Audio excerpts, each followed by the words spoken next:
Спортното шоу на Брайо FM. Ферплей. Различното спортно предаване в ефира. Ферплей. Ферплей. Това е Ферплей.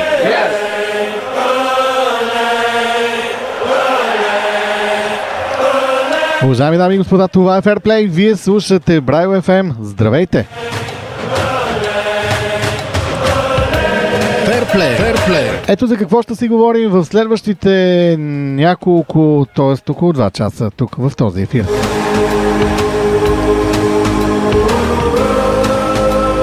Отмина 29-ти кръг в българската първа професионална футболна лига. Остана още един от редовния сезон. Въпросителни почти няма. Разбира се, една единствена, дали Славия или Берое ще влезнат във втората четворка и какво ще се случи в долната осмица за изпадащи и оцеляващи.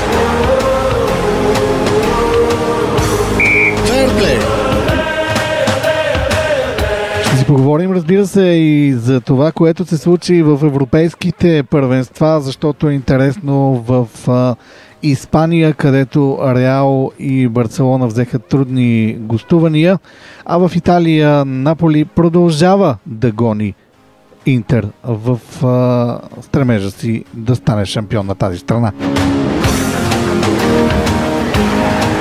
Ливърпул е на 6 точки от титлата в Англия при 6 оставащи кръга до края на първенството. Говорим за Англия, разбира се, ще си поговорим още и за това какво евентуално можем да очакваме от реваншите в Шампионска лига и другите два турнира на УЕФА, които ще се изиграят вторник, сряда и четвъртък тази седмица.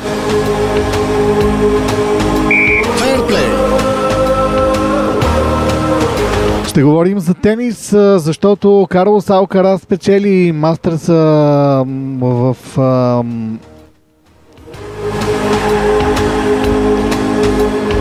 т.е. първият турнир, който беше на клей в Монако, мисля, че беше, без да в момента да бъда достоверен, както при мен се случва винаги, разбира се. Ще си поговорим и на какво се дължи и защо се случи този срив на Григор Димитров да падне на 0. Какво се случва в тениса и за това ще говорим в Ферплей.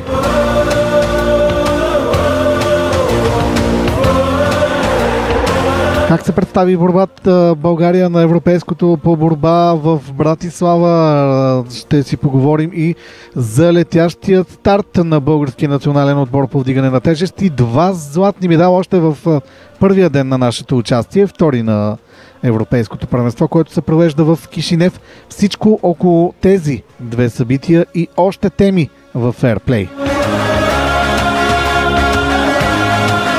Това е Ферплей. Ще погледнем отвъд океана, където плейофите в NBA чукат на вратата. Какво се случва и с каква нагласа влизат отборите там. Така че това е Ферплей. Останете с нас.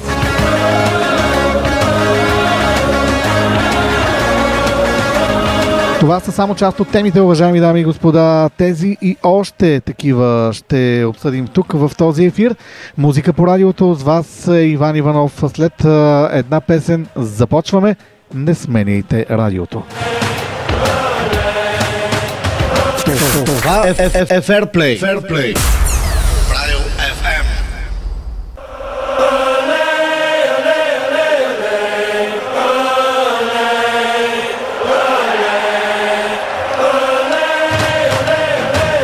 Ферплей започва по Брайо FM. Разбира се, както всеки вторник по това време, започваме да си говорим за темите, които ни вълнуват от света на спорта в България и по света, разбира се. Динко Гоцев е на линия. Здравей!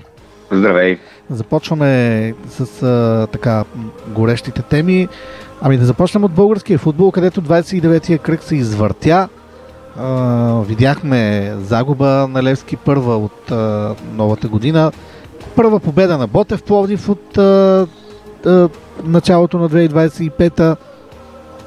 Добро представяне на ЦСКА срещу Локомотив Пловдив и куп още интересни неща в кръга, разбира се, бой над Локомотив София. Бой, казвам, в преносния смисъл. В добрия смисъл. Да, в добрия смисъл. Един път, да кажем, бой в добрия смисъл, защото вече лошите неща много станаха тази година особено. Откъде да започнем? Интересни неща се случват. Ами да започнем дори от снощния матч между Хебър и Лудогорец, и той си струва да се бъде отбелязан. Най-вече с това, че едно на ръка, че Лудогорец вече води с 14 точки в класирането и реално чисто математически му трябват... Да, чисто математически му трябват 7 точки от последните 7 мача, което е ясно, че ще бъде с лекота постигнато, но 7 пъти скандал. Да правят хикс, няма да има нищо фатално. Имаше един скандал на този матч и той направи лошо впечатление с тия расистски обиди, които се чуха дори по телевизията към Барлан. Сега, тук да бъдем някакви морални съдници, кой го е направил, как го е направил, ясно е, че винаги има 5, 6, 10, 20 човека, които могат да предизвикат такова нещо. Не искам да влизам в някакви детайли и да обвинявам хората в Пазарджик, че са расисти, защото може да се го направи наистина 5-10 човека, а имаше доста хора на стадиона. Но е факт, че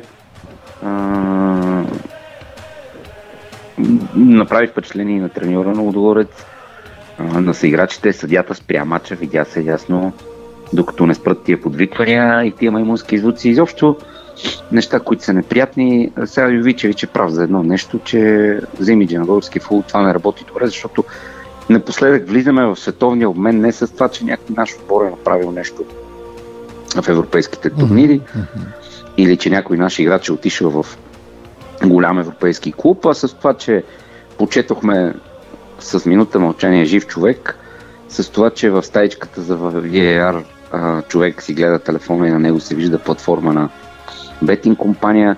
С такива неща влизаме и дълго време бяхме в световния обмен и с расизъм помни тези неща, така че не е окей отново, дано пак не тръгне по световните медии, че има такъв случай в България. Не е най-големия проблем на българския футбол, разбира се, защото според мен за какъв расизъм мога да говорим, като половината отбори не половината, повечето отбори в FBET лига са пълни с футболисти. Аз не знам някой, в който да няма. Да, но ето, че се случва отново нещо такова и се акцентира върху него. И сега Лудогорец с пълно си право, нали, да акцентират върху него, защото това е техен футболист.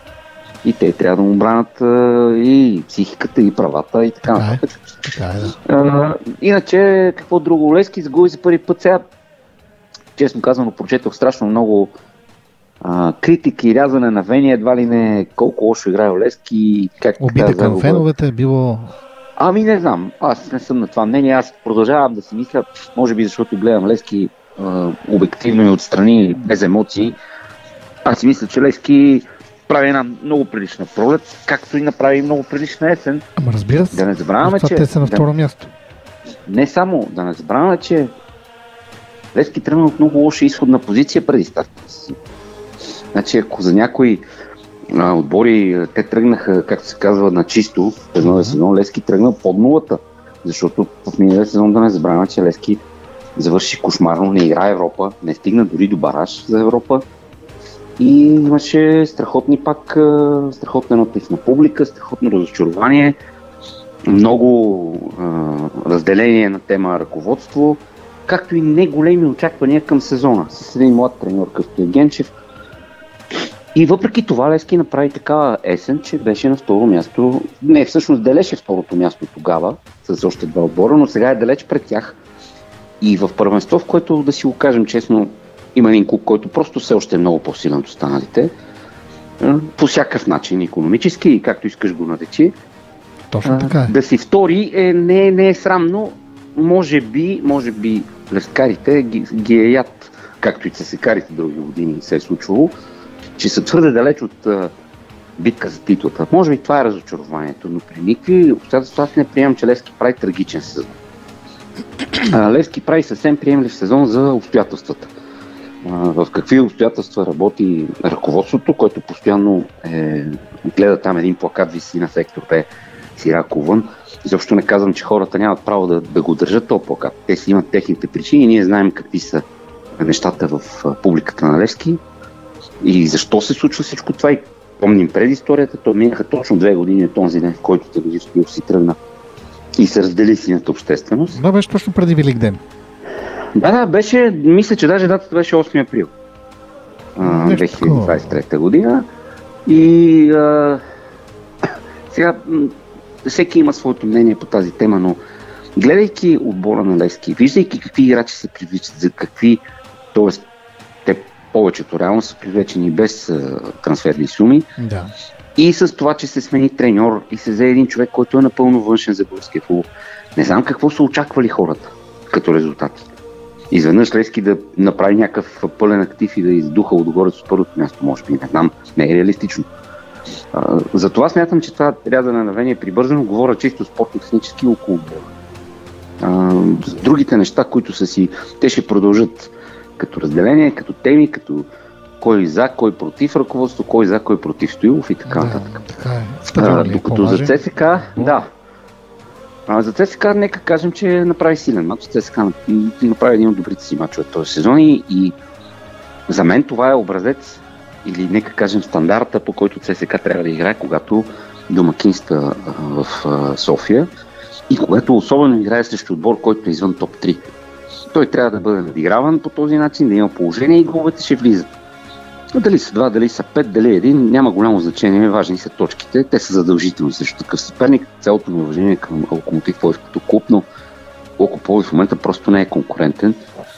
Въпреки, че преди 2-3 кръга бил Догорец, по-скоро това са изключения, които потвърждават правилото, отколкото това е някаква тенденция в представянето на Локомотив. ЦСКА игра добре, създаде много положения. Особено ми харесаха двамата флангови футболисти, Фаетон и Лукило, които би трябвало да са титуляри вече от тук нататък, ако са здрави. И естествено ЦСКА има един централен патъл, който ако му се създават положения, ще има голове. То е очевидно.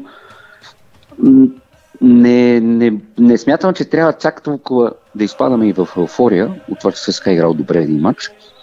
Защото всъщност... Защото сме гледали и други такива мачове. Ден по-късно, и другото ден по-късно всъщност стана ясно, че ЦСКА няма да влезе в топ 4, което, както и да го погледнеш, е доста конфузно при конкуренцията, която е в българския футбол. Каквото там си го направиш, нали знаеш, никой не може да така, то никой не е виновен за това нещо, освен самите играчи. ЦСКА, но когато имаш Ботев Пловдив за конкурент, този клуб, те момчетата издържат по някакъв начин въобще да играят мачовете и да се борят на терена при положение, че не им се плащат заплати, а треньора призна, че няма пари за служителите да дойдат на стадиона да си вършат работата, нямат пари за транспорт. И срещу тях слагаме клуб, в който всичко е наред и се дават луди пари за заплати и се строи стадион за 100 милиона лева. Някакси има някакъв ангажимент този отбор и този и треньорски щаб да се стигне до четворката, поне. Но ще видим дали сезона няма да бъде спасен с купата. Това за мен ще бъде спасение на сезона, ако успеят да вземат купата, но няма да е никак лесно срещу един отбор на Черно море. Нека да кажем и това, че който показва за пореден път на Герена, че подцениш ли го, страдаш. Още повече, тук трябва да кажем, че докато Левски в сряда почиваше и нямаше матч, ЦСКА тогава, Черно море игра с ЦСКА на Тича. Да, и трябваше уж на теория да е по-свеж. Да, още едно доказателство, че футбола не винаги и логиката е... И другото доказателство е, че когато имаш треньор като Илян Илиев, който е опитен, знае какво да направи, знае как да дозира силите на отбора си, и също него един, предполагам, добър треньор, защото Веласкес, като му гледаш визитката, не може да е чак толкова лош треньор, но неопитен още за кой какъв е срещу него. Това му е май първи отбор, така, който е в челото на първенство от елитна дивизия на... Спорно е. Значи водил отбори като Вилереал и Бетис във втора лига, да, но те са били претенденти да влизат в първа лига. Водил е Удинезе, изобщо не можем изобщо да подценяваме визитката му, но най-вече проблема му е, че той много попадна набързо в българския футбол, набързо имам предвид. Той се появи на 6 януари, замина за подготовка веднага. Нито има време да разбере кой какъв е в българския футбол. Да, той вече с Черно море се срещна веднъж и загуби за купата, т.е. знаеше за този отбор и за треньора му, общо какво да очаква. Но въпреки това опита си опит.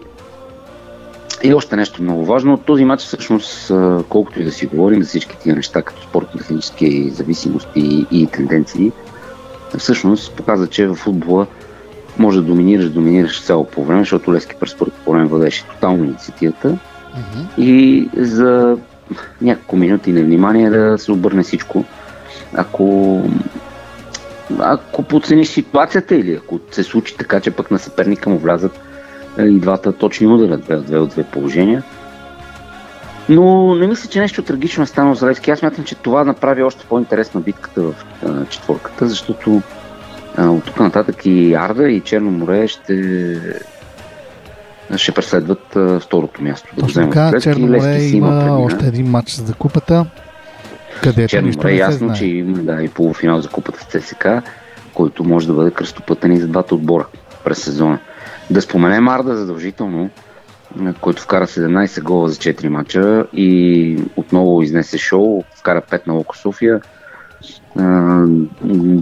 Удоволствие да се гледа играта на този отбор. Признавам си, че отбор, който освен всичко друго е с 9 българи в стартовия състав, ето толкова много се говори за това. Давайте шанс на българските играчи. Ето ги българските играчи на места, там където има по-малко напрежение, приказки, говорене, анализи, тъй като Арда не може да се сравнява. Получават се, да, те играят изключително като те играят като един здрав отбор, здраво сплотен отбор, който се е познава много добре. На терена личат взаимовръзките, просто как тези хора се разбират буквално с поглед. И затова прави добро впечатление този отбор, категорично. И съвсем заслужено влиза в плейофната фаза и то влиза като трети в класирането, нещо, което трудно можеше да се предвиди преди сезона. Абсолютно тихомълком, но много успешно. Много успешно го направиха.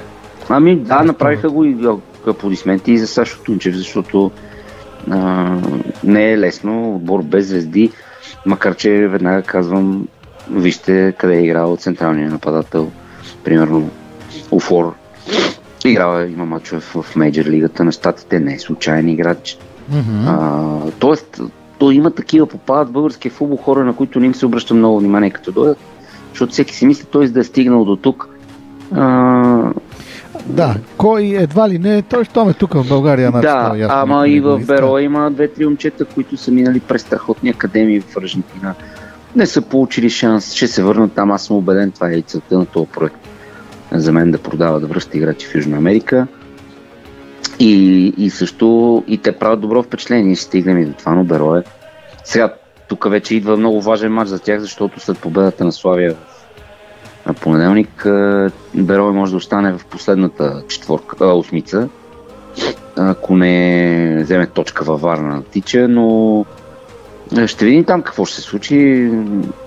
Славия има матч с Локо Пловдив, също не е лесен. Славия трябва на всяка цена да спечели, за да ги изпревари и да си спести този отбор, който успее да го направи, да си спести тая блъсканица долу и хаос, която ни чака в последната. Но втори матч на пореден на Славия с страшно много попадения и шоу.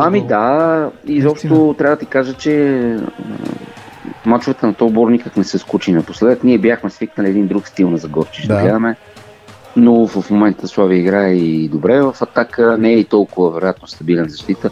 Миналия мач Локо София пусна 3 гола, сега пусна 2. Но вкара 4. Да, това, което може би вече може да се каже като очертало се, е, че Ботев Враца и Хевър нямат големи шансове да спасат, т.е. без бараж. Че тази година и Ботев Враца твърдо. Няма, много трудно тук вече нещо може да стане. Трябва да правят някаква много дълга победна серия, конкурентите им да губят поголовно, което няма да се случи. И това, ако се сещаш ти нещо друго около българския футбол, за мен изчерпахме темите от кръга. Завъртя се пак поредната драма в българския футбол. Аз съвсем, между другото, я видях днес, малко преди предаването. Говорим за пресконференцията на Илян Илиев преди 2 дена, мисля, че когато каза, че Петко Христов се отказа от националния Да, той отбор. го каза на Герена след мача, на пресконференцията. Сега всъщност прочетох едно интервю на неговия менеджер, който всъщност каза, че Петко Христов не се е отказал от националния отбор, а той просто не иска да играе, да работи с Илян Илиев и създаде някаква хронология човека. Но не знам, за мен това не е нормално някакси един футболист да определя с кой. Може да има някакво право. Виж сега тук малко различно мнение ще изкажа. По принцип, да отказваш на националния отбор е много такова сериозно решение, което знаеш, че ще има реакция срещу него и то съвсем нормално сред хората. И в футбола, и в виждали сме ги в волейбола и в... Ама не само. Виж в момента какво се случва по света. Тибо Куртуа е един от най-добрите вратари в света. 2 години близо не играе за национална отбор на Белгия, бойкотирайки селекционера си. Тоест тия неща сме ги виждали не само в България. Въпросът тук е, че малко цялата история ми е мътна на мен. Илян Илиев казва, аз му се опадих и той каза, че не иска да играе за националния отбор. Обаче не можах да разбера много и на Илян тезата защо. Защото явно, че всеки има неговата истина в тази история. Докато примерно това, което прочетох от менеджера на Петко, агента му, той обяснява съвсем ясно какво се е случило. Да, той си даде хронологията от... Че Петко Христов му е заявено, Илян Илиев му е заявил, че не пасва на стила му. Да, че не пасва на стила му на игра. След това се съзират в едно негово интервю, че има контузени играчи, че визира него. След това на въпрос няма въпроси, нали, на пресконференция след 0-5 и той на практика не е получавал повиквателни за Лигата на нациите. Тоест, аз не виждам за какъв бойкот тук става дума, като той не е викан. В момента, като явно Илян е искал да го викне, той е бил контузен. То се оказва, че не е точно така. Илян само му е звъннал по телефона, не е имал повиквател. Така че тук малко ми е тънка разликата между това. Аз искам да те извикам, майде ще е другия път. Така че не знам точно какво се случва там, но е ясно, че има някакъв скандал. Сега, нали, Петко Христов не че Върджил Ван Дайк, но със сигурност за българския национален отбор играч, който може да свърши работа. Всеки, който играе в Италия, играе редовно. Би свършил, разбира се. Това е втора серия Б, но е Италия. Серия Б, ако мислиш, че нивото е много по-ниско примерно от нашата Петлига, убеден съм, че не е. Така че темата е неприятна и е поредната, която вече малко става банално да говорим, че около българския футбол, около националния отбор взето такива са темите. В крайна сметка ние си и създаваме да са такива. Вие само негативно. Нали си чувал това обвинение? Те журналистите само негативното гледат. Така е. Какво позитивно да видиш в това? Ако стане нещо позитивно, журналистите нямат пръст в него. Не. И друго, ти как да кажеш позитивно, че има нещо позитивно в това, че селекционера и един играч не могат да се разберат. Защо не идва играча за националния отбор? Общо взето това са такива неща. Глупави, дребнотемни се струват на много хора, обаче те не са никак маловажни и са част от ежедневието и са реална част от ежедневието на българския футбол. Както ми се искаше целия уикенд да мине и снощи много се ядосах на това, което се случи на Хебър и на отгоре, защото много ми се искаше целия уикенд да мине без абсолютно никакви инциденти, драми, скандали, защото нали, беше и по-специален уикенд заради инициативата за ходене на мачове семейно, за футбол без агресия, футбол без насилие, без бомбички и така нататък. И то мисля, че се получи и дори двете най-големи агитки призоваха да няма пироефекти, нещо, което рядко сме виждали да се случва и ето, че се получи до снощи, когато от нищо се стана нещо, но сега Българския футболен съюз пак ще изкара малко пари от глоби. Ами, тук главата, то не знам даже какво ще бъде. То е малко... Ще видим. За устава на българския футболен съюз по тази тема с расизма е малко такъв, как да кажа, не е идеално разписан, нека кажем. Така че сигурно ще мине с някаква глава, то остава сега на Хевър и без домакинство да ги лишат.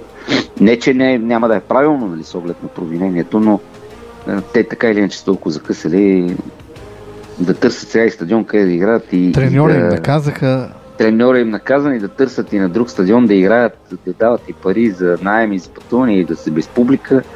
Много вече ще им стане, но в крайна сметка каквото си е заслужил, това да си получи. И така. Дай да видим към другите теми. Европейския футбол, защото уикенда и в Европа също беше много интересен. От Англия ти предлагам да започнем.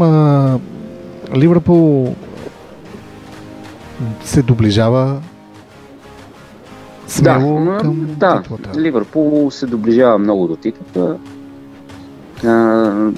На 6 точки, за които за 6 кръга би трябвало да са нещо, което е рутинно. Така си мислят всички всъщност, но докато не стане официално, няма какво да...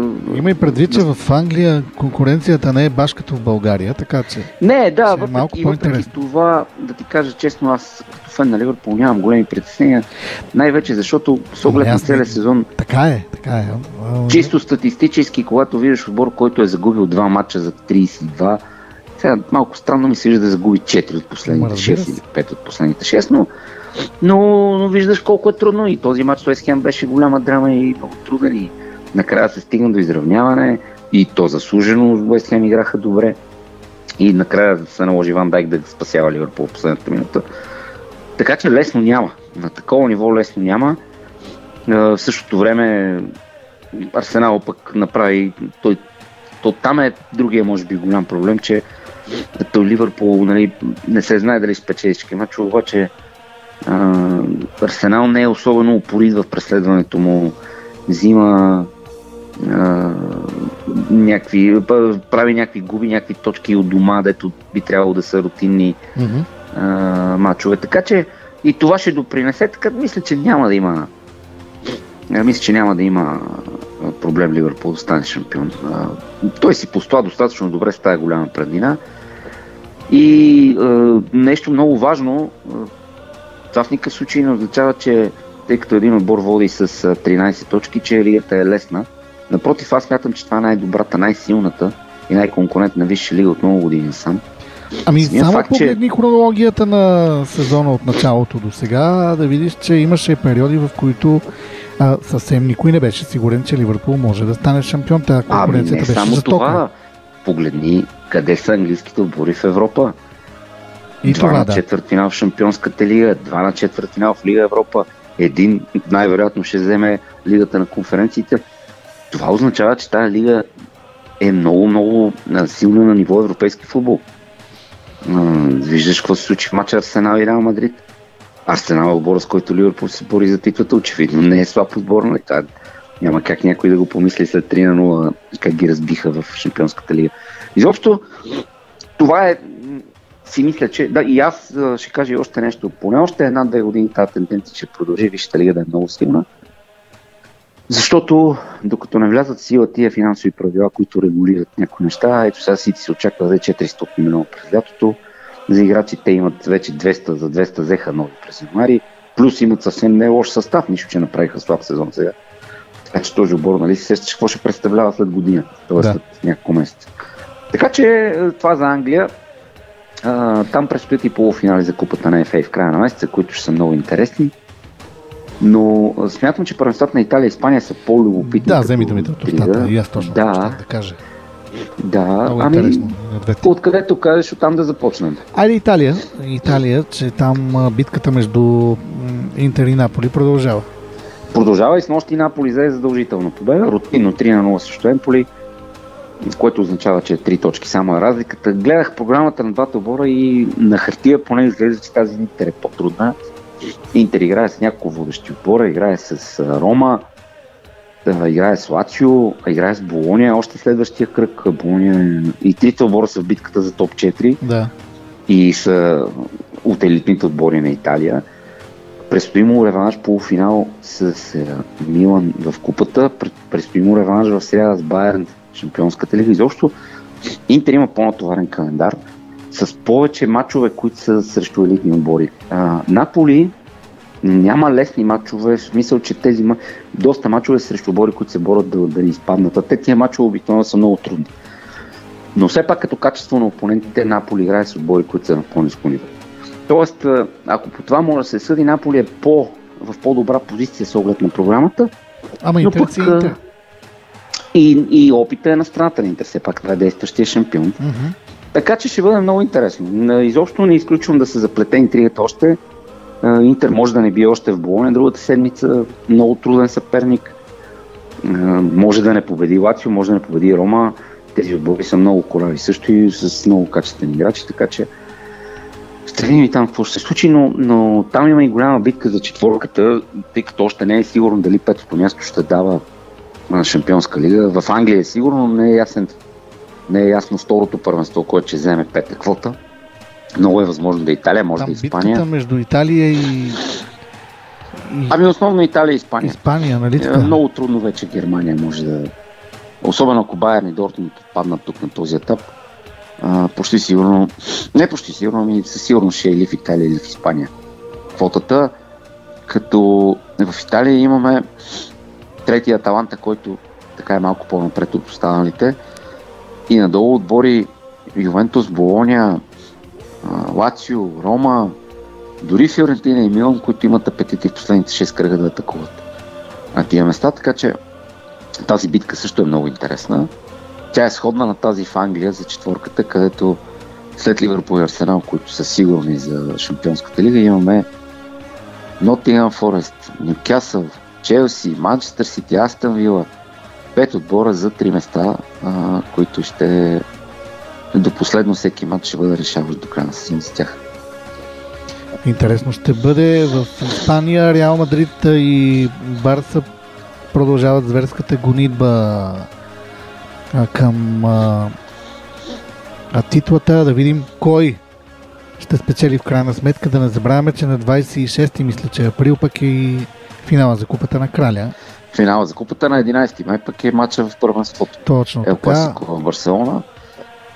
Като аз там не бих напълно изключили Атлетико от уравнението, защото 7 точки Атлетико изостава от Барселона и изглеждат страшно много, но да не забравяме, че Барселона и Реал имат и други ангажименти, т.е. не само в първенството, докато Атлетико има да изиграе тези мачове до края, които ще са финали в първенството и трябва да ги спечели всички. И ако ги спечели всички, се надява първо Ел Класико да завърши наравно, очевидно, или да го спечели Реал, който изостава на 4 точки и да отнеме точки от лидера. И изведнъж може да се окаже, че давам ти хипотеза, Реал и Барселона правят по един равен матч преди Ел Класико. Разликата между тях остава 4, но Атлетико вече е на 5 зад Барселона. И след това Реал бие Барселона и Атлетико изведнъж е на 2 зад първия. Тоест не е изключено и това, но за целта отбора на Симеона трябва да си вземе всеки мач и да дебне за всяка грешка на двата отбора, защото понякога се случва ти улисан в битката с прекия конкурент да забравиш, както се казва, той отзад и той да се промъкне. Но малко повече са точките. Може би 1-2 точки няма да стигнат на Атлетико в края на сезона, да стигне до тия водещи отбори. Въпреки всичко не може да кажем, че Атлетико прави слаб сезон. Не. Категорично и направиха и много силен сезон. Те играха полуфинал за Купата на Краля, загубен 4-4 и 0-1 от Барселона в 2 напълно равностойни матча. Играха, помним какви ушли на финали с Реал Мадрид. Ако някой каже кой беше по-добре в тия матчове, много е трудно. Да се каже заради една дуспа изключително спорна там изпълнението, нали, че имало 2 удара и така нататък, отмениха дуспата и на практика това реши матч с Реал Мадрид. Можеше Атлетико сега да играе с Арсенал четвъртфинал. Така че и техният сезон е за поздравление. Отиваме към това, което ще започне да се случва от днес нататък. Реваншите в евротурнирите. Спомена, че Арсенал е на четвъртфинал с Реал Мадрид. Разбира се, там резултата от първия матч е 3-0 за артилеристите, неочаквано за мнозина от нас. Какво би могло да се случи там? Дали Байер Мюнхен може да направи чудото срещу Интер и още какво в Шампионска лига утре ден? Да започнем от тази вечер. Да, в Бирмингам има голям матч. За мен Астон Вила и ПСЖ може да се окаже един от най-ярките матчове в турнира. Дали ще успее Астон Вила да направи? Аз не знам дали ще успее, но сигурно ще опита, пък Астон Вила на неговия стадион пред неговите фенове може да направи живота труден на абсолютно всеки. Тук идва един голям проблем, че срещу тях е отбор, който е невероятно вдъхновен. Абсолютно освободен не играе с никакви тактически смисъл, не че няма тактика на Луис Енрике. Това не е ония ПСЖ от преди една-две години. Да, не му тежат краката, че на всяка цена. Да, точно така, ти го каза най-добре. Не е ония ПСЖ. Този ПСЖ е един млади лъвчета, които играят изключително зрелищен и хубав футбол. И освен това играят на терена с фантазия и освободени от всякакво напрежение. По някакъв начин Енрике успя да го постигне това. Ясно е, че колкото наближава, примерно ако елиминират Астон Вила днес, което е по-очаквания сценарий, разбира се, 3-1 в първи матч, ще дойдат полуфинали и колкото наближава вече развръзката в турнира и да си близо до финала и до трофея, напрежението ще се покачва и при тях, но за момента, особено след показаното в двата матча с Ливърпул, смятам, че ПСЖ много трудно може да не бъде смятан за фаворит, срещу който и да е съперник. Даже ми е много интересно да ги видя срещу Реал Мадрид. Подозирам, че няма да се случи, защото смятам, че Арсенал няма да изпусне аванс от 3 гола. А в Мадрид, но и там нищо не се знае. Виждали сме какво ли не. Само припомням, че преди 6 години никой не очакваше Барселона след 3-0 да бъде елиминиран в Ливърпул. Да. Но се случи. Така че в футбола всичко се случва. Като изключим Борусия Дортмунд и Барселона, въпреки че много се надявам Борусията, чисто като неутрална гледна точка, да вкара някакъв ранен гол и дори там да има интрига. По-скоро не го виждам как се случи, да има някакъв шанс Борусия Дортмунд след 0-4. Но другите 3 мача са много интересни. Байерн ще отиде в Милано с мисълта да прави подвиг. Байерн не правил такива неща през годините. И там ще е много интересно. Интер е пък изключително опитен и здрав отбор. Има аванс от 2-1, който взе като гост. А вече на Бернабеу очаквам голямо зрелище, тъй като Реал в такива моменти се превръща в друго животно, просто в друг звяр.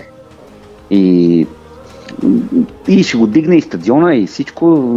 Защо този матч също няма да е за изпускане. За мен, независимо, че е 3-0 първи матч и някой си каза, как нали. Всичко може да се случи. Другите два турнира, как ги виждаш? Там...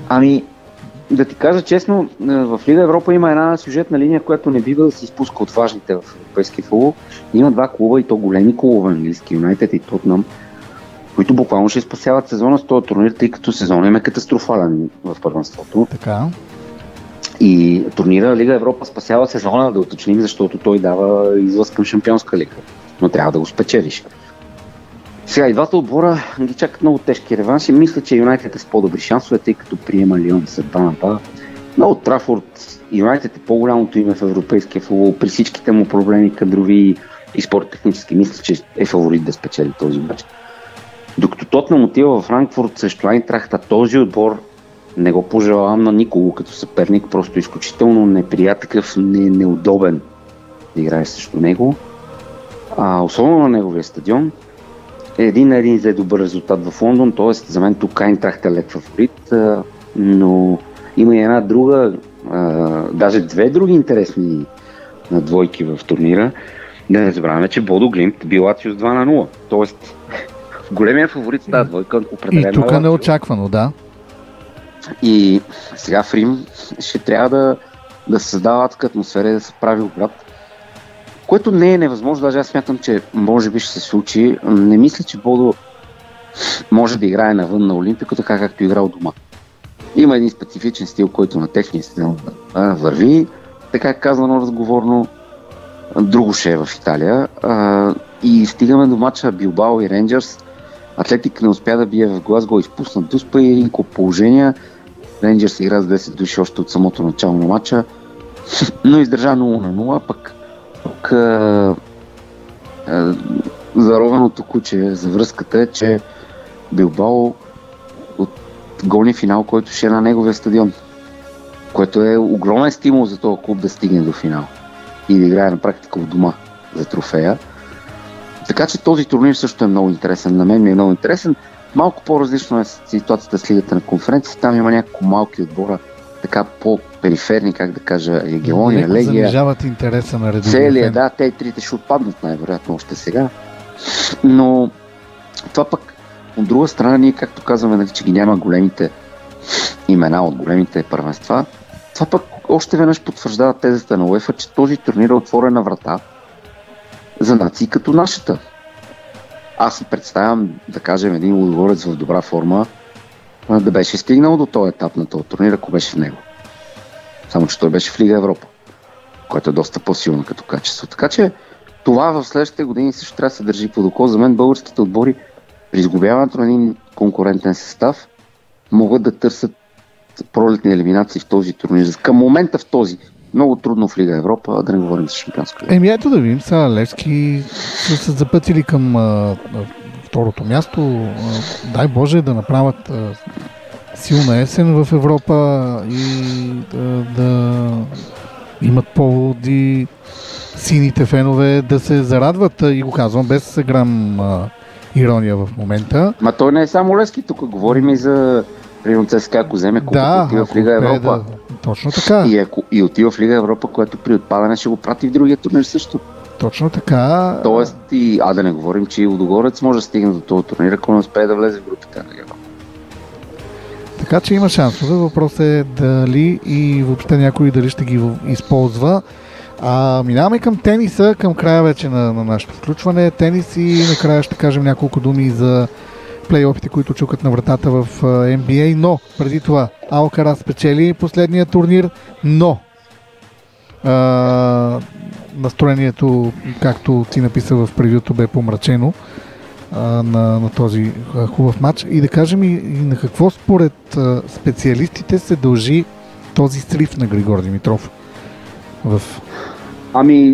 той може само на нещо да се дължи, че има някакъв кондиционен проблем, защото няма как Григор да загуби 0-6 от Деминор, ако не е контузен. Казвам го съвсем отговорно, не го знам като факт, но самия факт, че Григор ден по-късно отказа да играе в Барселона, мисля, че е показателен. Има някакъв проблем отново, дано да не е нещо сериозно, просто да е преумора мускулна, което ще мине за, да кажем, 5-6 дни почивка, но не изглеждаше. Първо той изигра някои много сложни матча в Монте-Карло и ги спечели. И то срещу типични клеяджи, казано разговорно, които специалисти точно на тази настилка, и може би те до голяма степен му изядоха силите и енергията и вече сблъсъка с Деминор, не останаха такива. И ако е имало и някакво разтежение леко или мускулна преумора, просто то си личеше, че Григор не може да изобщо да направи игра, не беше достатъчно, нямаше динамика, нямаше темпо, не гонеше някои топки, което също е добър показател за това, че той не може просто да се е отказал да ги гони. Не е такъв играч. Така че това за мен е причината. А финала? На финала се случи подобно нещо. Просто Музети взе първия сет и всичко беше... Говореше, че ще гледаме един велик матч, защото фаворит все пак беше Алкарас. И изведнъж просто се видя как той разтегна, италианеца разтегна мускул горе в бедрото, който няма как да играш просто по този начин. Там болките са неописуеми там. Да, няма, ти не можеш, просто не можеш да се затичаш. Въпреки това той остана на корта и направи всичко възможно да издържи до края с надеждата, че нещо може да се случи. Болката да мине, там имаше медицински тайм-аут, болкоуспокояващи и така нататък. Както е казал Джокович, деца вика, ти оставаш на корта, защото и този срещу теб може пък да се контузи. Всичко става в тениса. Но не, Алкарас спокойно си взе мача. Изобщо развали се впечатлението, не че Алкарас има някаква вина за това, той човека си спечели финала, но очакването просто беше апетита за един голям матч се заостри след този първи сет и в началото на втори и вече когато се видя, че Музети буквално е фигурант. То беше направо мъка да се гледа, ми стана за момчето изключително така... Криво ми стана, че по този начин губиш финал. Най-големия матч в кариерата му, освен това той си го заслужи, стигна си до него и игра добре на него и по този начин нищо не можеш да направиш срещу природата, няма какво да направиш и това беше малко така негативният момент или по-скоро неприятният такъв привкус, който остана от един иначе турнир, който беше много силен и един финал, който обещаваше страшно много. От тук продължават с Барселона турнир, после има Мастърси Рим, Мадрид, за да се стигне и до Ролан Гарос. До Ролан Гарос, където се надяваме Григор да е в оптимална форма. Не му е най-силната настилка в интересните Клея. После идва тревата, където аз очаквам. Но пък започна добре на Клей. Не, той започна много добре и между другото изглеждаше в чудесна форма преди този матч с Деминор, което още повече засилва аргументите за тази теза, че не се дължи на слабо състояние или слаба форма или слаба игра, има други причини за такава гръмка загуба, така че това е моето мнение. Ами, ще видим. Другата седмица ще имаме яснота какво ще се случва в света на тениса, защото ще бъдем една седмица по-близко до Ролан Гарос. Иначе, сега ти предавам да завършим с това, което се случва в NBA и да анонсирам, може би, за другата седмица, че имаме оговорка с Деян Веселинов и с него вече това е истински баскетболен специалист вече, който може да ти каже много повече неща. Там е друга бира. Да, за баскетбол. Аз мога да кажа, че редовният сезон завърши с един-два драматични матча, които определиха последните кой отива на плейоф и кой отива на допълнителни плей-ин матчове. Golden State за мен до някъде изненадващо отиде на допълнителни матчове, не се класира директно за плейофите. Лейкърс влезе директно в плейофите. Денвър, тези отбори, които от тях се очаква да играят сериозна роля в самите плейофи. И какво предстои? Сега предстоят допълнителните матчове тази седмица и до края на седмица ще разберем вече кои са последните отбори. Тези, които са ясни, на изток Кливланд е номер 1 и чака последния, който ще влезе в втория от плей-ин турнира. Бостън чака първия от тези допълнителни отбори, той е номер 2. И Индиана срещу Милуоки и Ню Йорк срещу Детройт са двете вече сигурни двойки. На запад Оклахома влезе като първи поставен и чака 8-я, т.е. втория по ранкинг от плей-ин турнира, пък към Хюстън чака първия. Другите двойки, за които вече е ясно, че ще си играят, Денвър на Йокич срещу LA Clippers, който с Кауай Ленард и с Джеймс Хардън е много силен. И LA Lakers, които играят с Минесота, като там също ще е много интересно. Минесота са много здрав отбор и няма никакви основания да смятаме, че ще е лесно на Лейкърс, въпреки звездната селекция, въпреки Дончич и всичко останало. Изобщо чакат ни големи битки още в първия кръг. Предполагам, че повечето фаворити няма да отпаднат в първия кръг. Другата седмица вече ще се започнали двубоите, нали така? Ами мисля, че започват уикенда, или в понеделник най-късно. Сега не мога точно да кажа, не е пред мен програмата, но знам, че тази седмица са плей-ин матчовете, т.е. до края на седмицата ще бъдат ясни всички вече окончателни двойки в първия кръг на плей-офите. Добре, другата седмица повече по тази тема. Сега, за да завършим включването, както си правим с теб редовно, оставам ти минутката да кажеш какво ти направи впечатление на теб в тази седмица. Събития много. Борби, щанги, мок. Аз това исках да кажа в минутката. Нещо, което знам, че ще говорите по-нататък в предаването по-обстойно. Да. това, което се случва в българския спорт на места, говоря за борбата, с уволнените днес треньори на националните водещи, това, че никой не посрещна европейския шампион на летището, с изобщо цялата тая конфронтация и взаимна неприязан и делене. Това, което се случва в Бок, аз го слагам под един знаменател, въпреки са две различни теми. Това не са хубави неща и позитивни неща за българския спорт. И, както каза Йовичевич за расизма вчера, не работят добре за имиджа на българския спорт. Защото ние в борбата имаме големи традиции и едва ли искаме в световната борба някой си каже, ето ви българите, те се изпокараха. 2 олимпийски шампиони, медали носиха, сега къде ще отидат, нали, като статут в борбата. Едва ли искаме година преди Олимпиадата, няма и година, по-малко преди зимната Олимпиада, на Международния олимпийски комитет да се чуда какво става в българския, кой е мой председател.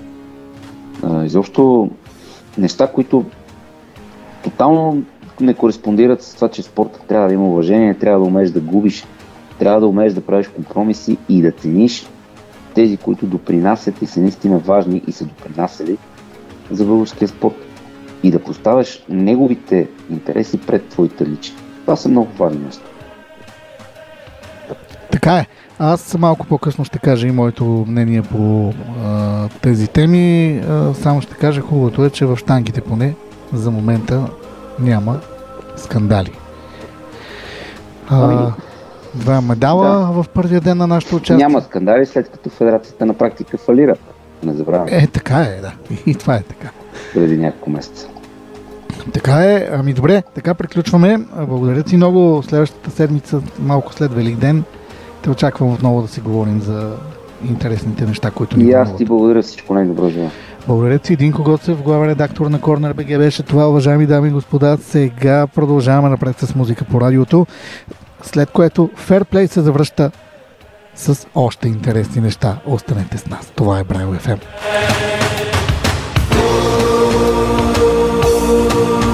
Това е Fair Play. Fair Play. Braille FM.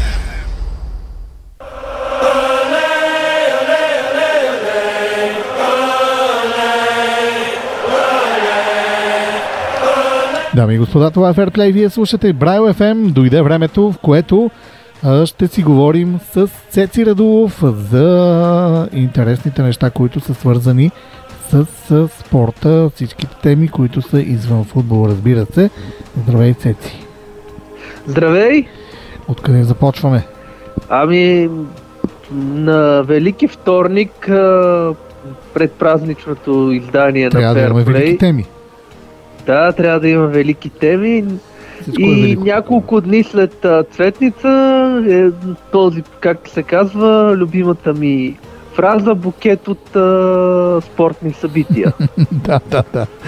Букет от спортни събития, това е много хубаво. Добре, да го почнем така малко по малко да го разлистваме този букет, да видим какво ще изпадне от него. Да, тъй като вече пролета малко по малко започва да се показва своето лице, на този път вече няма да започнем с зимните спортове, ще ги оставим по-натам за десерт.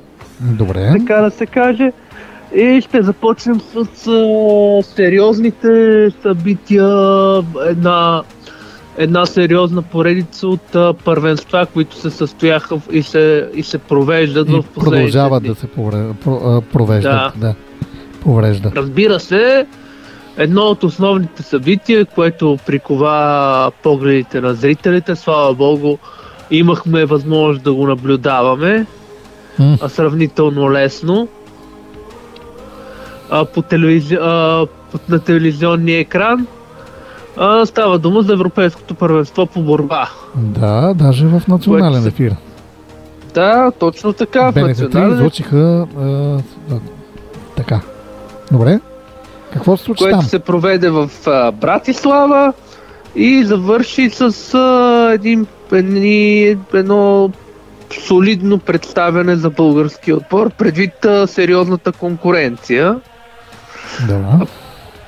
по една титла в двата стила при мъжете, един бронзов медал при жените на Биляда Дудова. Ама да, дай да кажем кой е взел и при мъжете, да не ни обвинят, че ние... Да, но да, първо казах при дамите, все пак като... Да, като така да се каже. И защото сега, ние нямаме, да кажем, ние нямаме против това, че има натурализирани състезатели в този отбор. Така, да, че... идеята беше все пак малко по малко да почне работата в школата, където явно проблема е, че от 30-40 години изоставаме в някои направления. В смисъл изоставаме в школите. След като борците ни вече не са достатъчно конкурентно способни. Разбира се, има и външни фактори, както сме си говорили, една доста усилена конкуренция след разпадането на Съветския съюз.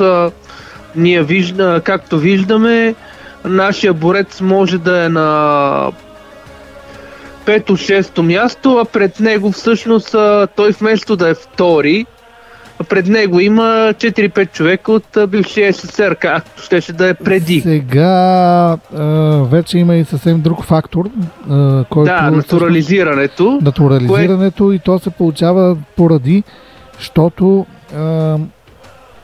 Русия в момента има забрана да участва на такива международни състезания и голяма част от борците, които са от републиките главно, си търсят, и това е напълно нормално, разбира се, си търсят къде да се изявяват. Ами да, плюс това те имат тази възможност, Световната федерация в един момент, за да се увеличи популярността, както сме си говорили на борбата, имаше доста либерални, така да се каже, критерии за натурализиране. Ама не, то навсякъде. Аз гледах вчера сърбите и те имаха доста натурализирани състезатели. Сърбите от дълги години, още един от първите им шампиони не беше руснак, но пак беше натурализиран. Да, така че не виждам нещо. Така че освен това французите, поляците, между другото, които не се славят с добрите си отношения с Русия, също имат доста натурализирани кавказци и така нататък. Вижда се, но проблема в момента е видно, че има такива периоди, не само в борбата, но и в други спортове, в които една от школите взима превес. Сега в момента наблюдаваме това да е кавказската школа, не само дагестанска, но сериозно присъствие на дагестанци. Там всичко наоколо, да. Да, но кавказската школа, да приемем, че взима един превес, включително това се отразява до едни доста високи нива, като UFC, където пак имаме едно сериозно кавказско присъствие, при положение, че там става дума все пак за един комерциален турнир, който е с много търси таланти от най-различни краища на света, но там също имаме едно доста сериозно кавказско присъствие. Така е. Така е, но все пак да се върнем към резултатите. Първо положителните неща, след това нашите си български неща. Така при свободния стил, поредна победа за Магомед Рамазанов и европейска титла. Той показа, че от типа състезатели, които на малко по-късен етап от кариерата си започват се намират в най-силната си форма, да, и се умяват да извлекат най-доброто от себе си. Естествено, в типичния си стил се наложи над дългогодишния си съперник. Само да кажем, още докато се състезава за Русия, преди няколко години на първенството през 2020, той губи в финала срещу същия си съперник. Това е също натурализиран състезател, Магомед Гаджи Мухамедов. Може би нашите слушатели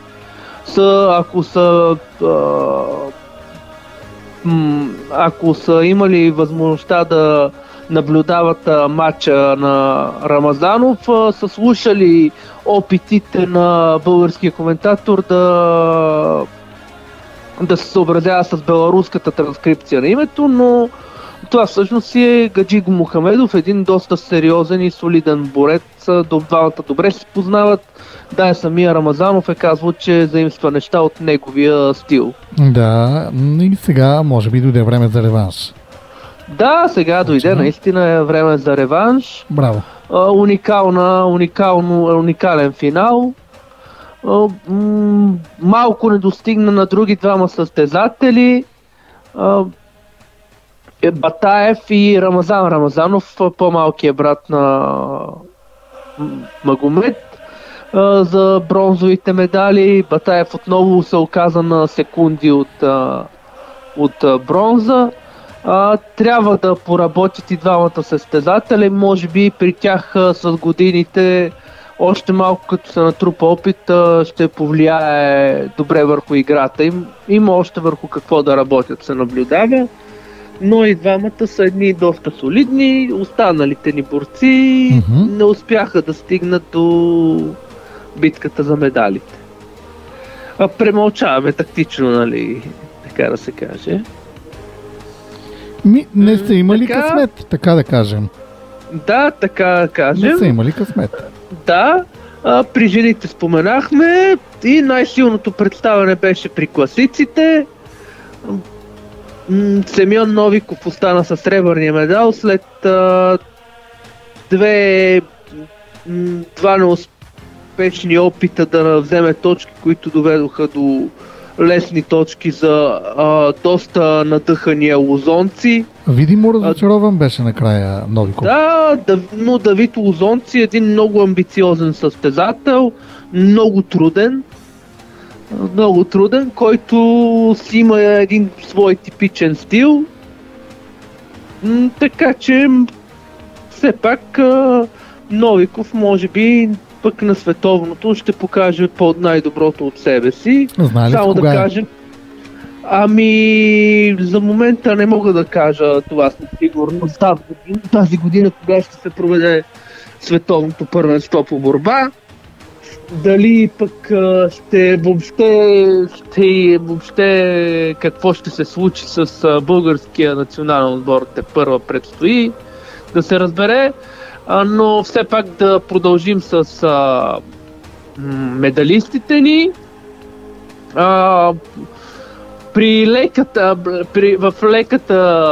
лекия диапазон отново бронз за Абу Муслим Амаев, един сериозен състезател, който на финала нямаше големи шансове срещу Сафронов от Узбекистан. Извинявам се, не от Узбекистан, от Азербайджан, който е много класен състезател. Но самия Акаев има също бъдеще пред себе си.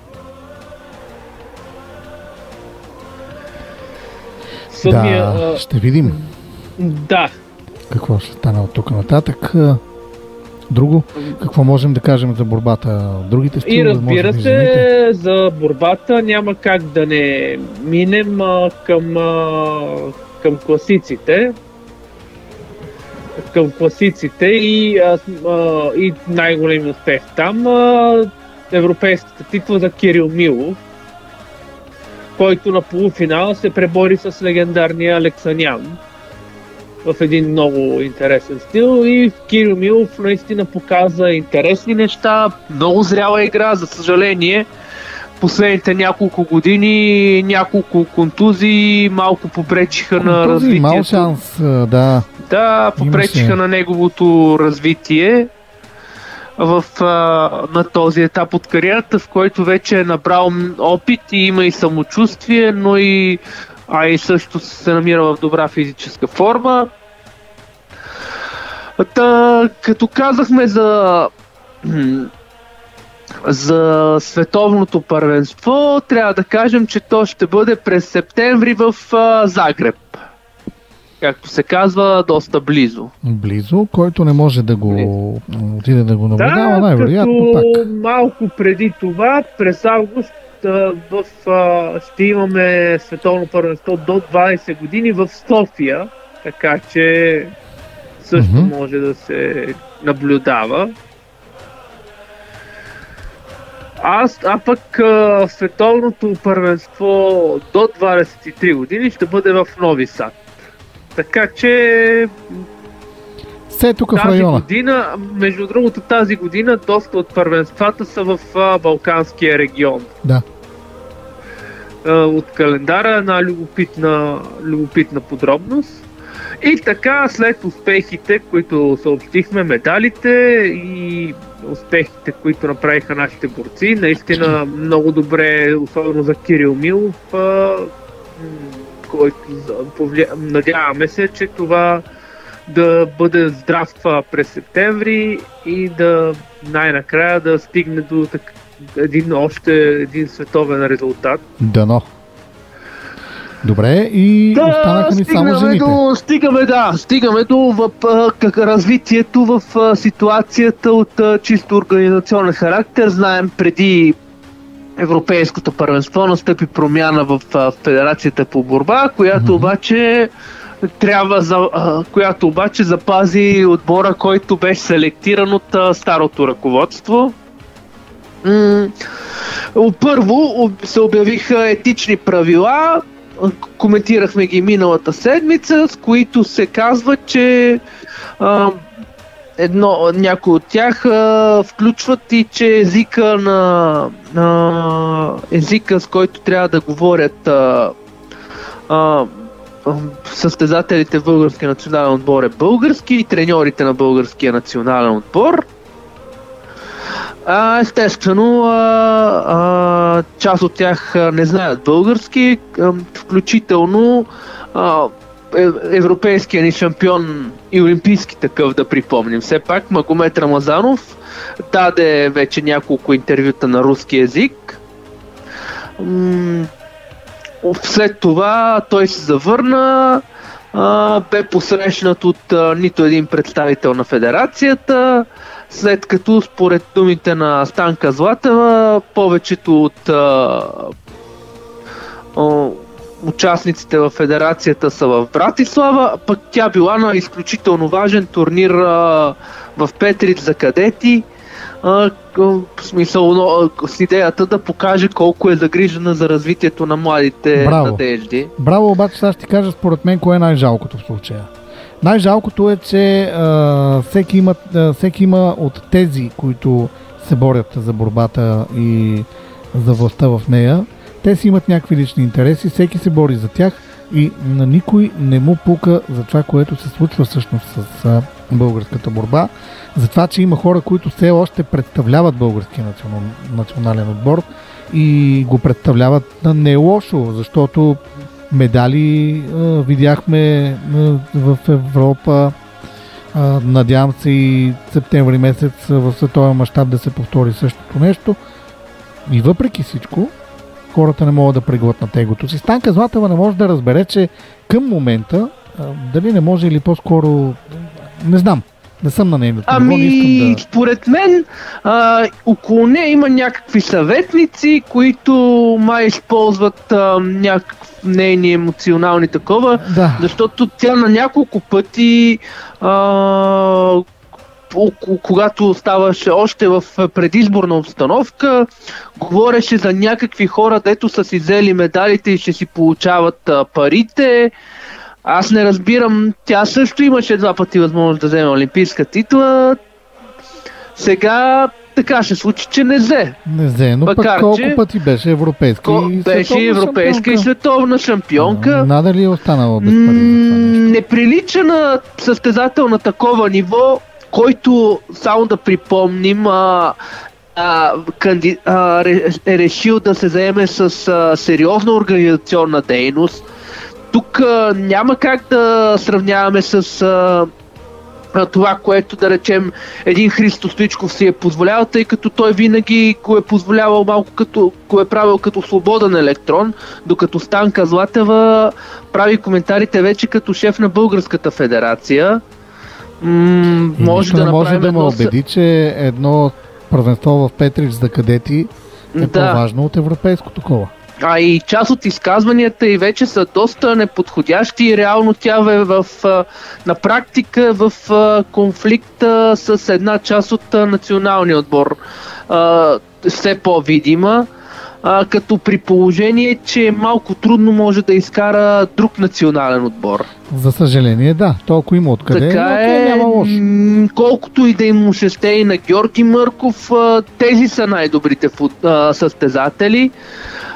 Също така тези изказвания, които тя направи, първо относно езика, това е правило, което в нито една от останалите федерации го няма. Нито по отношение на Кимия Лизаде, нито по отношение на Коди Милър Макинтайр, ние ги... Дибост, имаше на времето... също да кажем Хавиер Ибаниес. Само да споменем, че Хавиер Ибаниес вече е с доста сериозни планове, доста свързан с България, като доколкото знам вече освен женен за българка и двамата вече имат и едно семейство доста... И въпреки всичко той продължава да си говори на неговия си език. Ами да, говори на испански език, все пак му е трудно. Само да отбележим факта, че руският език не е майчин за Рамазанов, тъй като Рамазанов е аварец, аварския му е майчин. Това също трябва да се отбележи. Руският просто е средство за общуване в случая. Ами, руски е езика, който като държавен език е научил в училище. Да. Така че това правило е доста интересно на федерацията, което показва, не знам какво показва стремежи и към български спорт и към опит. Ще видим за какво става дума. Опит за натиск върху легионерите, които наистина са доста, но пък българските състезатели много трябва да работят. Така или иначе. Друг момент е, също така трябва да отбележим, Кирил Милов след титлата си открито благодари на семейство Ганчеви. Той също е състезател на ЦСК. Освен това, двамата треньори при жените и при мъжете обявиха, че няма да продължат да бъдат треньори. Това са го разбрали и го разгласиха публично. Също така Суслан Тафарниев каза, че най-вероятно ще се оттегли от националният отбор и ще се заеме с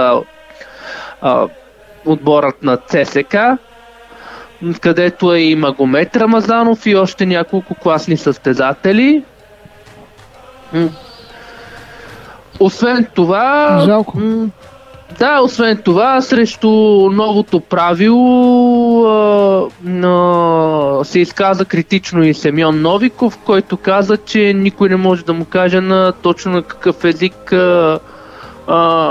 ще говори, дали ще е украински, руски, английски,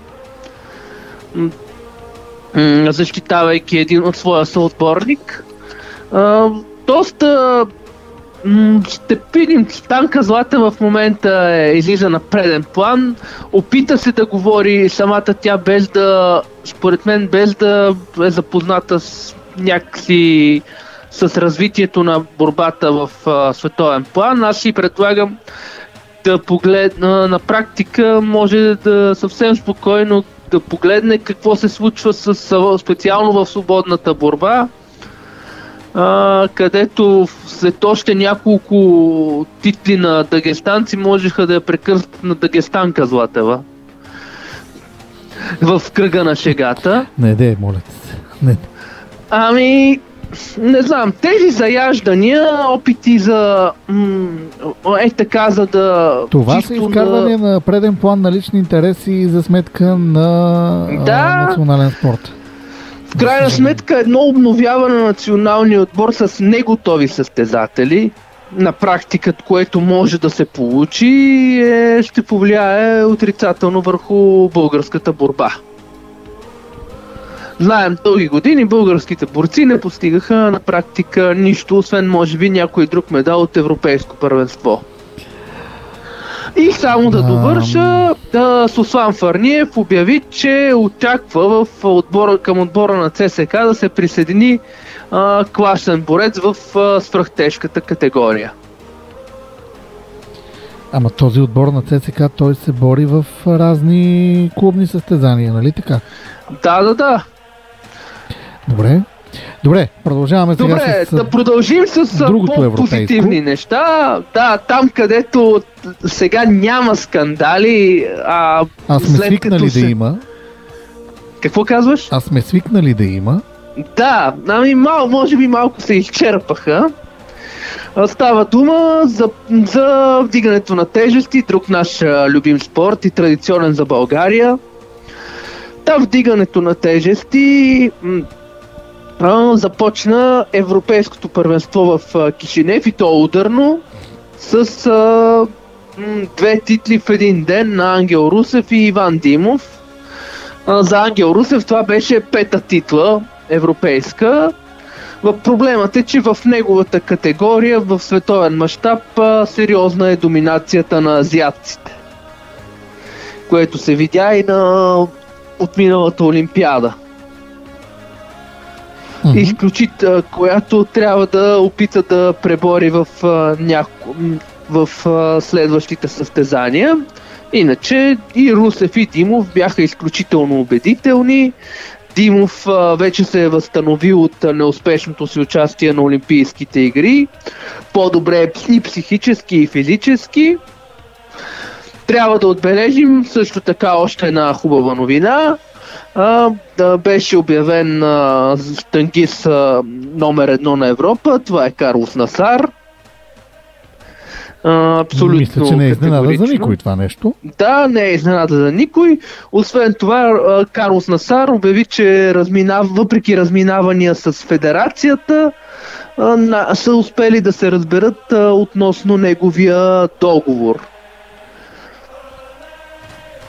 Постигнали са договореност за неговото участие в националният отбор.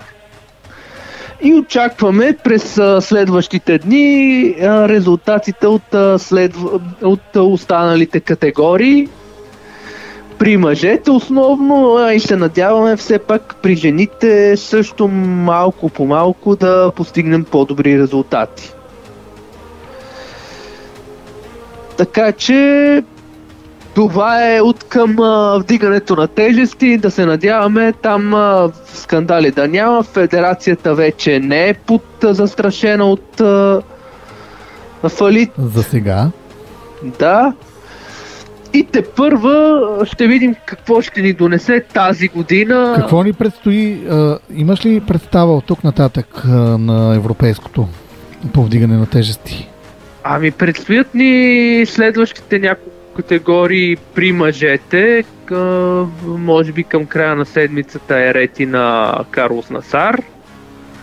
Също така трябва да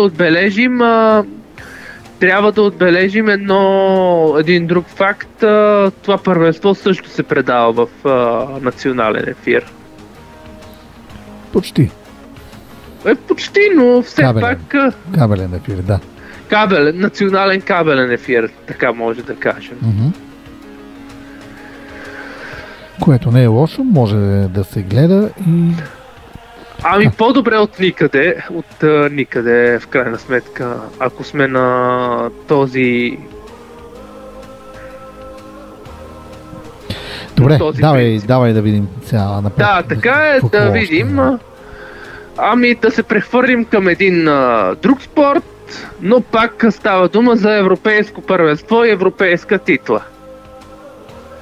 И сме в сферата на бадминтона, където сестри Стоеви завоюваха 5-та титла на първенството в датския град Хорсенс по бадминтон. Естествено при двойките.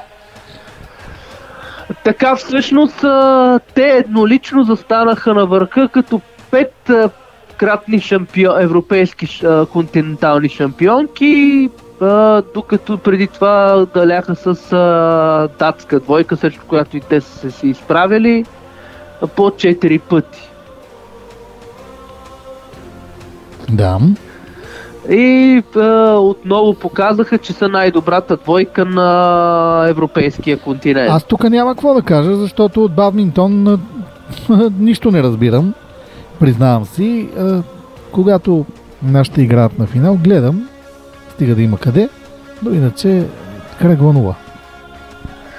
Ами да, от тук нататък ще опитаме да направим по-сериозно представяне на световното първенство.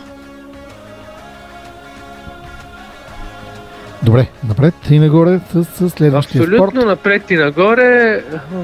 Говорихме вече за бадминтона, говорихме и за всички други спортове и стигаме до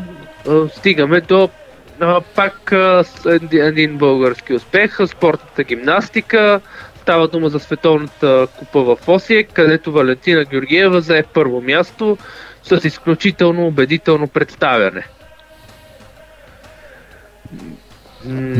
В прескока, разбира се, нейната коронна дисциплина. Да.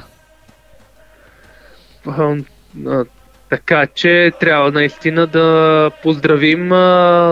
Тя направи доста сериозни крачки и ще се бори за медали на европейското и световното първенство.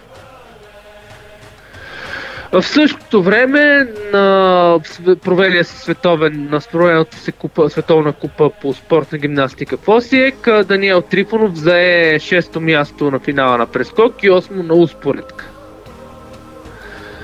А 6-ти наземна гимнастика стана Еди Пенев. Следващата световна купа ще бъде другата седмица от 23 до 29 април и ще се проведе в Кайро. Както се казва, ще видим пирамидите ще станат ли свидетели на нов български успех. Така, трябва да кажем, че в края на седмицата, и то точно по великденските празници, предстои световна купа по художествена гимнастика в Баку. Да, там Баку, където ще вземе участие българския национален отбор, разбира се. Да. В индивидуалната надпревара ще бъдат участнички, ще бъдат Стиляна Николова и Дара Стоянова, една от моите надежди на българската художествена гимнастика, както и ансамбълът жени. Така че, като в ансамбулата на тревара ще участват общо 14 ансамбъла. Това е при художествената гимнастика. И от тук нататък ти предлагам малко в по-телеграфен стил да само да споменем, че от много добро представяне направиха на международния турнир по спортна аеробика, направиха българските състезатели, спечелвайки общо 9 медала. Добро, и така, ако да кажем само няколко думи за зимните спортове, Алберт Попов обяви, че най-вероятно, всъщност не Алберт Попов, става дума за Владимир Зографски, Алберт Попов пък обяви, че е доволен от завършилия сезон. Владимир Зографски обяви, че най-вероятно Олимпийските игри в ски скока ще се проведат в Австрия. Чакай. Кое ще се проведе в Австрия? Ски скок, състезанията по ски скок от Олимпийските игри в Кортина, Дампецо и Милан. Защо там нямат ли шанси? Ами явно има някакъв технически проблем, не мога да кажа какъв. Усилено се говореше за Австрия още от преди това, като според Зографски това е почти сигурно. Щом той казва, ние не можем да му опонираме, в крайна сметка навътре. Да. Доста по-навътре от нас си в нещата. Се проведе държавното първенство при младежките възрасти, което се проведе в град Жири. Ако търсите такъв град в България, няма да го намерите, той е в Словения. Така че младите ни таланти се състезаваха и постигнаха едни добри резултати в надпреварата в ски скока. Да. Също така се проведе поредната дисциплина от откритото държавно първенство на България в алпийските ски за мъже, жени, юноши, девойки, като състезанието бе част от календар на ФИС, т.е. международно участие и две класирани, едно национално, друго международно. При жените първа е Ева Колева, която спечели държавното първенство по алпийски ски дисциплина гигантски слалом. При мъжете първи е Сирил Еберле от Швейцария. А титлата в държавното първенство бе спечелена от Константин Стоилов, който завърши пред Кирил Златков. Така. И сега отиваме към баскетболното и волейболното първенство. Да видим там как се развиват плейофите. В баскетболното първенство все още предстоят плейофите при мъжете, като в 25-тия кръг на Националната баскетболна лига, колко внушително звучи, отборът на Балкан победи с 104-80. Почти като Националната баскетболна асоциация. Да. Само една буква разлика. Само една буква разлика и няколко милиарда също разлика. Тях няма да ги броим сега. Да. Добре. Да, отборът на Балкан победи с 104-89 Спартак Плевен. Все още има интрига от крайното подреждане, от което зависят и много неща в плейофите, съперниците в плейофите. При жените в първия матч от финалния плейоф отборът на Берое успя да направи обрат над носителя на купата Монтана с 84-69 и то като гост в зала Младост. Тази вечер ще се проведе втората среща тази вечер от 6 часа. А третият матч е насрочен за 17 април. Тоест, може да много скоро да знаем кой е шампиона при жените. При волейбола вече сме в финала на плейофите. И двете полуфинални серии стигнаха до пети матч. ЦСКА изравни полуфиналната серия на Локомотив Пловдив с 3-1, докато Беро изравни серията на серията с Левски и доведаха до пети матч. Те не са се изиграли тези пети матчове още, така ли? Не са се изиграли. Тази седмица ще бъдат изиграни, така че другата седмица може да кажем финала кой ще бъде, както и най-вероятно може да са се изиграли тогава първите матчове. Добре. Междувременно няколко от волейболните отбори вече започнаха с селекцията на нови попълнения, като Нефтохимик Бургас привлече босненският диагонал Ади Османович.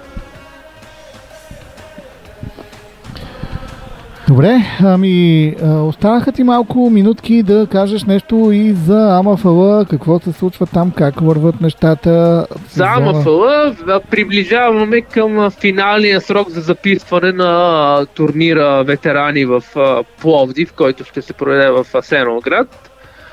Записали са се близо 15 отбора, от които доста познати състави на мини-футболната общност с изключителен опит от няколко български града, включително Пловдив, Асеновград, Панагюрище, Перник. Така че ни очаква изключително спорван турнир, който ще определи участника в ветеранския турнир, който ще се проведе в Молдова. Продължава организацията около участието на националния отбор на Европейското първенство, което също е в Кишинев, доста по-близка дестинация, а пък световното първенство за това ще има много сериозна организация в Канкун, Мексико. Така обявено беше едно от новите попълнения за националният отбор по Сока 6, този вариант на мини-футбол, който е избрала партньорската ни организация ICF. Новото попълнение в националният отбор е дългогодишният футболен състезател и бивш български национал Благой Георгиев. О, да. Добре. Да. Със сигурност би могъл да бъде полезен. Да, трябва да кажем, че самия Георгиев от известно време играе и на малки вратички, така че познава този по-различен формат. Супер. Добре, Цеци, така ти предлагам да приключим за днеска. Другата седмица, разбира се, на Велик ден още на 20... Кой се пада? 22? 22, светли вторник, третия ден от Велик ден. Точно така, тогава ще бъдем заедно и ще си говорим за още интересни неща. Сега ти желая много хубав ден и светли празници на теб. Светли празници! Благодаря ти. Това беше Цветан Радулов, с който си говорихме за всичко интересно извън футбол. Разбира се, уважаеми, сега след кратка пауза, след мъничко Fairplay продължава. Останете с нас. Това е Fairplay. Fairplay. Радио FM.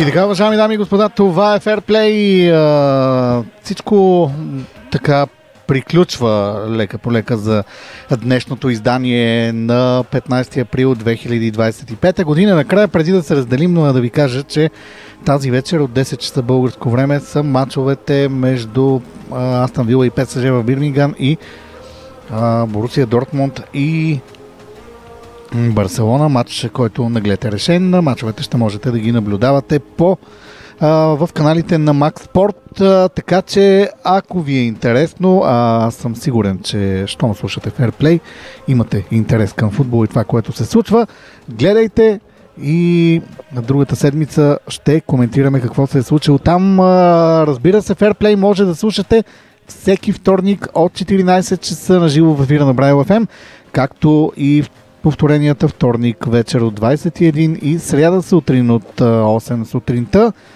Всичко останало в нашия YouTube канал, който е Braille FM с лято на латиница. Ако не сте се абонирали за него, все още направете го. Има какво да чуете и да видите. Всички предавания на Braille FM отиват там, а линковете към предаванията на Fairplay ще бъдат публикувани и в нашата Facebook страница, която е спортно шоу Fairplay на кирилица. Така от целият екип, който работи за вас през изминалите около 2 часа, Динко Гоцев, Цветан Радулов и от мен Иван Иванов. Чао, чао! Светло посрещане, весело посрещане на празниците, светли празници на вас и вашите близки след т.е. на третия ден на Велик ден ще бъдем отново заедно и тогава ще си пожелаем каквото трябва. Чао и до нови ефирни срещи!